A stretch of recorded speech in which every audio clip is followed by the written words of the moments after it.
ಕಮಾನ್ hallelujah. ಬಡತನ ನಮ್ಮ ಭೌತಿಕ ಶರೀರ ಸಂಬಂಧವಾದ ಸ್ಥಿತಿ. ಬಟ್ ದೇವರ ವಾಕ್ಯ ಹೇಳ್ತೈತೆ, ಕ್ರಿಸ್ತನಲ್ಲಿ ನೀವು ಐಶ್ವರ್ಯವಂತರು, ದೇವರಿಗೆ ಬಾಧ್ಯರಾಗಿದ್ದೀರೆಂಬುದಾಗಿ. ನಾನು ಬಡತನ ಒಪ್ಪುವುದಿಲ್ಲ, ನಾನು ದೇವರಲ್ಲಿ ಏನಾಗಿದ್ದೇನೆ ಅದನ್ನು ಒಪ್ಪುತ್ತೇನೆ, ನಾನು ಐಶ್ವರ್ಯವಂತನೆಂಬುದಾಗಿ ನಾನು ನಂಬಿ ಉಲ್ಲಾಸಿಸ್ತೇನೆ ಅಂತೇಳಿ ನೀನು ಒಪ್ಪಿಕೊಂಡ್ರೆ ಅದುವೇ ದೇವರಿಗೆ ಅಧೀನವಾಗುವಂಥದ್ದು. ಕಮಾನ್ ಹಲ್ಲೆಲೂಯಾ. ಇಲ್ಲ ನಾವು ಬಡವರೇ, ಇಲ್ಲ ಕಷ್ಟ ಉಂಟು, ಇಲ್ಲ ಅವರು ಸರಿ ಇಲ್ಲ, ಇವ್ರು ಹಿಂಗೆ ಮಾಡ್ತಾರೆ ಅಂತೇಳಿ ಇದೇ ನೀನು ಹೇಳ್ತಾ ಇದ್ರೆ ನಾವು ನಮ್ಮ ಸ್ವಂತ ಬುದ್ಧಿ ಪ್ರಕಾರ ನಡೀತಿದ್ದೇವಾಗಲಿ ದೇವರ ಆಡಳಿತದಲ್ಲಿ ನಾವು ನಡೀತಾ ಇಲ್ಲ. Praise the lord. Come on hallelujah, come on hallelujah. ನಮ್ಮ ಜೀವನ, ನಾನು ಹೇಳ್ತೇನೆ, ನಾವೆಲ್ಲ ರಕ್ಷಣೆ ಹೊಂದಿದ್ದೇವೆ, ಅಲ್ಲಿ ಇಲ್ಲಿ ಸ್ವಲ್ಪ ದೇವರ ವಾಕ್ಯ ನಂಬುತ್ತೇವೆ. ಬಟ್ ಆದರೆ ಇದು ಅದ್ಭುತವಾದಂಥ ವಾಕ್ಯ ಸಂದೇಶ. ನಾವು ನೋಡ್ತೇವೆ, ಮನುಷ್ಯ ಸ್ವಂತವಾಗಿ ಬದುಕಲಿಕ್ಕಾಗಲ್ಲ. ಒಂದು ಸೈತಾನನ ಅಡಿಯಲ್ಲಿರಬೇಕು, ಒಂದು ದೇವರ ಅಡಿಯಲ್ಲಿರಬೇಕು.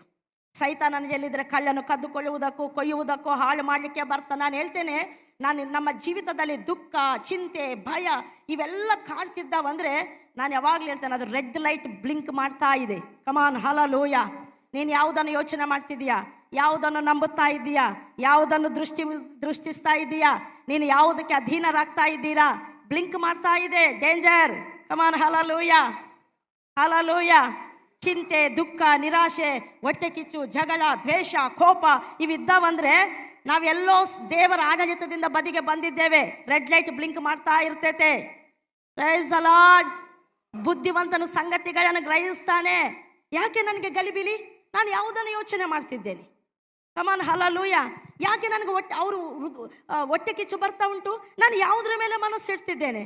ನಾನು ಯಾರಿಗೆ ಅಧೀನವಾಗ್ತಿದ್ದೇನೆ? ವಾಕ್ಯದ ಮೇಲೆ ಮನಸ್ಸಿಡ್ತಿದ್ದೇನಾ? ನಾನು ದೇವರಿಗೆ ಅಧೀನವಾಗ್ತಿದ್ದೇನಾ? ಯಾವಾಗಲೂ ಮನಃಶಾಂತಿ, ಯಾವಾಗಲೂ ಜೀವ, ಯಾವಾಗಲೂ ಸಂತೋಷ, ಯಾವಾಗಲೂ ಸಮಾಧಾನ. ಕಮಾನ್ ಹಲ್ಲೆಲೂಯಾ, ಕಮಾನ್ ಹಲ್ಲೆಲೂಯಾ. ಅದಕ್ಕೆ ಹೇಳ್ತಾ ಜೀವನ ಸುಂದರವಾಗಬೇಕಾ? ಜಸ್ಟ್ ಅದಕ್ಕೆ ನಾನು ಮೊನ್ನೆ ಸಹ ಹೇಳಿದೆವು, ದೇವರಿಗೆ ಒಳಗಾಗಿರಿ. ಕಮಾನ್ ಹಲ್ಲೆಲೂಯಾ. ಬದಲಿದ್ದವರಿಗೆ ಹೇಳಿರಿ, ದೇವರಿಗೆ ಒಳಗಾಗಿರಿ. ಕಮಾನ್, ದೇವರಿಗೆ ಒಳಗಾಗಿರಿ. ಸ್ಪಷ್ಟವಾಗಿ ಹೇಳಿರಿ, ತೀವ್ರವಾಗಿ ಹೇಳಿರಿ, ದೇವರಿಗೆ ಒಳಗಾಗಿರಿ. ನಿಮ್ಮ ಜೀವನ ಸುಂದರವಾಗ್ತದೆ. ನೀವು ಹೇಳ್ತೀರಾ, ನನ್ನ ಅತ್ತೆ ಸರಿ ಇಲ್ಲ, ನನ್ನ ಸೊಸೆ ಸರಿ ಇಲ್ಲ, ನನ್ನ ಗಂಡ ಸರಿ ಇಲ್ಲ. ಇದು ಯಾರ ಬುದ್ಧಿ ಪ್ರಕಾರ ಹೇಳ್ತಾ ಇದ್ದೀರಾ? ಯಾರ ಬುದ್ಧಿ? ಅದರ ಫಲ ಏನು? ಕಮಾನ್, ಒಬ್ಬನಿಗೆ ಸರಿಯಾಗಿ ತೋರಿಸು, ಅವನಿಗೆ ಸರಿ ಅದು. ನಾನು ಹೇಳೋದು ನನಗೆ ಸರಿ, ಬಟ್ ಅದು ಮರಣ ಮಾರ್ಗ. ದೇವರ ವಾಕ್ಯ ಹೇಳ್ತೈತೆ, ನಿನ್ನ ಅತ್ತೆ ನಿನಗೆ ಆಶೀರ್ವಾದ, ನಿನ್ನ ಸೊಸೆ ನಿನಗೆ ಆಶೀರ್ವಾದ, ನಿನ್ನ ಗಂಡ ನಿನಗೆ ಆಶೀರ್ವಾದ. ಅವನು ಏನೇ ಮಾಡಲಿ ಅವನು ನಿನಗೆ ಆಶೀರ್ವಾದ ರೀ. ಕಮಾನ್ ಹಲ್ಲೆಲೂಯಾ. ನಿನ್ನ ಹೆಂಡತಿ ನಿನಗೆ ಆಶೀರ್ವಾದ, ನಿನ್ನ ಮಕ್ಕಳು ನಿನಗೆ ಆಶೀರ್ವಾದ. ಕಮಾನ್ ಹಲ್ಲೆಲೂಯಾ. ವಾಕ್ಯವನ್ನು ನಂಬಿ, ಯೆಸ್ ಲಾರ್ಡ್, ನನಗೆ ನೀನು ಕೊಟ್ಟದ್ದೆಲ್ಲ ಒಳ್ಳೆಯದಾಗಿದೆ. ಯೇಸು ಹೇಳ್ತೇನೆ, ನನಗೆ ಕೊಟ್ಟಿರುವಂಥದ್ದೆಲ್ಲ ದೊಡ್ಡದು ಎಂಬುದಾಗಿ. ಯೋಹಾನ ಸುವಾರ್ತೆ 10ನೇ ಅಧ್ಯಾಯ, ಕಮಾನ್ 29ನೇ ವಚನವ, ಎಡಗಡೆ ಕೆಳಗಡೆ ಭಾಗ. ಎಸ್. ನನ್ನ ತಂದೆಯು ನನಗೆ ಕೊಟ್ಟದ್ದು ಎಲ್ಲಕ್ಕಿಂತ ದೊಡ್ಡದು. ವಾವ್, ಏನು ಯೇಸ್ವಾಮಿ, ಏನು ಪರಿಶುದ್ಧರನ್ನು, ಪವಿತ್ರರನ್ನು, ಪರಿಪೂರ್ಣರನ್ನು ಕೊಟ್ಟಿದ್ದಾನೆ ದೇವರು ಯೇಸ್ವಾಮಿಗೆ. ಕಮಾನ್, ನಾವೆಲ್ಲ ದೊಡ್ಡದಂತೆ ದೇವರು ಯೇಸ್ವಾಮಿಗೆ.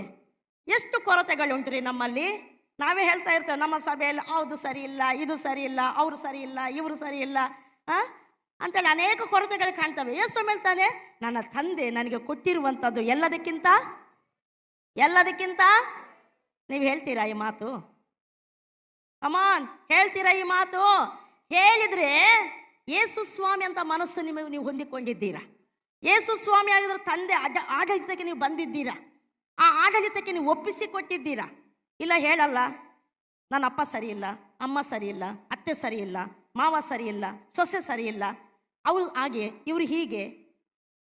Price the lord. Come on hallelujah. ನಮ್ಮ ಚರ್ಚೆ ಸರಿ ಇಲ್ಲ, ನಮ್ಮ ನೆರೆಯವರು ಸರಿ ಇಲ್ಲ.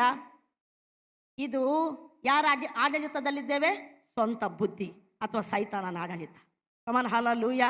ನನ್ನ ದೇವರು ನನಗೆ ಕೊಟ್ಟಿರುವಂಥದ್ದೆಲ್ಲ ಬಹಳ ದೊಡ್ಡದು. ಎಲ್ಲರೂ ಹೇಳೋಣ, ನನ್ನ ದೇವರು ನನಗೆ ಕೊಟ್ಟಿರುವಂಥದ್ದೆಲ್ಲ ಬಹಳ ದೊಡ್ಡದು, ಬಹಳ ಶ್ರೇಷ್ಠವಾದದ್ದು. ಕಮಾನ್ ಹಲ್ಲೆಲೂಯಾ, ಕಮಾನ್ ಹಲ್ಲೆಲೂಯಾ.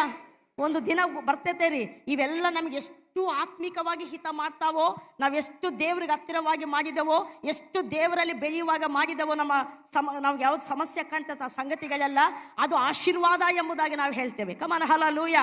ಯೋಸೇಫನಿಗೆ ಅಣ್ಣಂದ್ರೆ ಕೆಟ್ಟವರೇ, ಬಟ್ ಆದ್ರೆ ಅವನು ಹೇಳ್ತಾನೆ, ನೀವು ಮಾಡಿದ್ದು ನನಗೆ ಒಳ್ಳೇದಾಯ್ತು. ಕಮಾನ್ ಹಲಲೂಯ.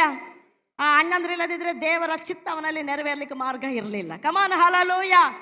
ಎಲ್ಲರೂ ಹೇಳೋಣ, ದೇವರು ನನಗೆ ಕೊಟ್ಟಿರುವಂಥದ್ದು ಎಲ್ಲದಕ್ಕಿಂತ ದೊಡ್ಡದು. ವಾಕ್ಯ ಹೇಳ್ತೈತೆ, ಹಾಗೆ ಅದನ್ನು ನಂಬಬೇಕು. ಕೆಲವರು ಹೇಳ್ತಾರೆ, ನೀನು ಯಾಕೆ ಕಟ್ಕೊಂಡೋ ಗೊತ್ತಿಲ್ಲ, ಪ್ರೈಸ್ ದಿ ಲಾರ್ಡ್, ನಿನ್ನನ್ನು ಯಾಕೆ ಮದುವೆ ಆದ್ನೋ ಗೊತ್ತಿಲ್ಲ, ನಿನ್ನನ್ನು ಆಗಬಾರ್ದಿತ್ತು. ನಾನು ಹೇಳ್ತೇನೆ, ವಿಶ್ವಾಸಿಗಳಿಗಿದು ತಕ್ಕ ಮಾತುಗಳು ಅಲ್ಲವೇ ಅಲ್ಲ. ಕೆಲವ್ರದ್ದು ನೀನು ನನಗೆ ಹುಟ್ಟಬಾರ್ದಿತ್ತು ಅಂತ ಹೇಳ್ತಾರೆ, ನೀನು ನಮ್ಮ ಮನೆಗೆ ಬರಬಾರ್ದಿತ್ತು ಅಂತ ಹೇಳ್ತಾರೆ, ಅಥವಾ ನಾನು ಈ ಮನೆಗೆ ಬರಬಾರ್ದಿತ್ತು ಅಂತ ಹೇಳ್ತಾರೆ. ಇದು ವಿಶ್ವಾಸಿಗಳ ಮಾತುಗಳಲ್ಲ, ದೇವರನ್ನು ಅರಿಯದವರು ಮಾತಾಡುವ ಮಾತುಗಳು. ಕಮಾನ್ ಹಲಲೂಯ. ನಾವು ಹೇಳಬೇಕು, ನಾನು ಈ ಮನೆಗೆ ಬಂದದ್ದು ನನ್ನ ಆಶೀರ್ವಾದ. ಕಮಾನ್ ಹಲಲೂಯ. ನೀನು ಈ ಮನೆಗೆ ಬಂದದ್ದು ನನ್ನ ಆಶೀರ್ವಾದ, ನೀನು ನನಗೆ ಗಂಡನಾಗಿ ಸಿಕ್ಕಿದ್ದು ನನ್ನ ಆಶೀರ್ವಾದ. ಕಮಾನ್ ಹಲಲು. ಹಾಗೆ ದೇವರ ವಾಕ್ಯಕ್ಕೆ ಅಧೀನರಾಗಿ ದೇವರ ವಾಕ್ಯ ಏನು ಹೇಳ್ತೈತೋ ಅದನ್ನು ಮಾತನಾಡ್ತಾ ಬರೋಣ, ಅದನ್ನು ಆಲೋಚಿಸ್ತಾ ಬರೋಣ. ನಮ್ಮ ಜೀವನ ಸುಂದರವಾಗ್ತದೆ, ನಮ್ಮ ಜೀವನ ಅದ್ಭುತವಾಗಿರ್ತೈತೆ. Praise the lord. Come on hallelujah. ದೇವರು ಕೆಟ್ಟದ್ದು ನಮಗೆ ಕೊಡಲ್ಲ. ದೇವರ ವಾಕ್ಯ ಹೇಳ್ತೈತೆ, ಆತನು ಒಳ್ಳೆಯದನ್ನೇ ಕೊಡುವಾತನಾಗಿದ್ದಾನೆ, ಉತ್ತಮವಾದದ್ದನ್ನೇ ಕೊಡುವಾತನಾಗಿದ್ದಾನೆ. ಕಮಾನ್ ಹಲಲೂಯ. ದೇವರ ಆಲೋಚನೆ ಮಾಡಿ, ಯೇಸೋಮ್ ಆಲೋಚನೆ ಮಾಡಿದಾಗ ಮಾಡ್ತೀರಾ? ಯೇಸೋಮ್ ಸ್ವಾಮಿ ಏನಪ್ಪ, ಎಲ್ಲ ಕೆಟ್ಟವರನ್ನು ಕೊಟ್ಟಿದ್ದಿ, ಎಲ್ಲ ಕುಡುಕರನ್ನು ಕೊಟ್ಟಿದ್ದಿ, ಎಲ್ಲ ಮೊಂಡು ಜನರನ್ನು ಕೊಟ್ಟಿದ್ದಿ. ದೇವರು ಹೇಳಿದ್ನಾ? ಯೇಸೋಮ್ ಹೇಳಿದ್ನಾ? ಸ್ವಾಮಿ, ನೀನು ನನಗೆ ಕೊಟ್ಟಿರುವಂಥದ್ದು ಎಲ್ಲದಕ್ಕಿಂತ ದೊಡ್ಡದು. Praise the lord. ಕೃತಜ್ಞತಾ ಸ್ತುತಿ ಬರ್ತೈತೆ ಅಲ್ಲಿ. ಪವಿತ್ರ, ನಾನು ಹೇಳ್ತೇನೆ, ದೇವರ ವಾಕ್ಯಕ್ಕೆ ನೀನು ಒಳಗಾಗಿ, ದೇವರ ವಾಕ್ಯಕ್ಕೆ ಸಮ್ಮತಿಸಿ ನೀನು ಅಧೀನರಾಗಿ ನೀವು ಜೀವಿಸ್ತೀರಲ್ವಾ, ಅಧೀನರಾಗಿ ಮಾತನಾಡ್ತಿರಲ್ವಾ, ನಿಮ್ಮ ಜೀವನದಲ್ಲಿ ದೇವರ ಮಹಿಮೆಗಳನ್ನು ನಾವು ಕಾಣುವಂಥವರು ನಾವಾಗಿರ್ತೀವಿ. Praise the lord.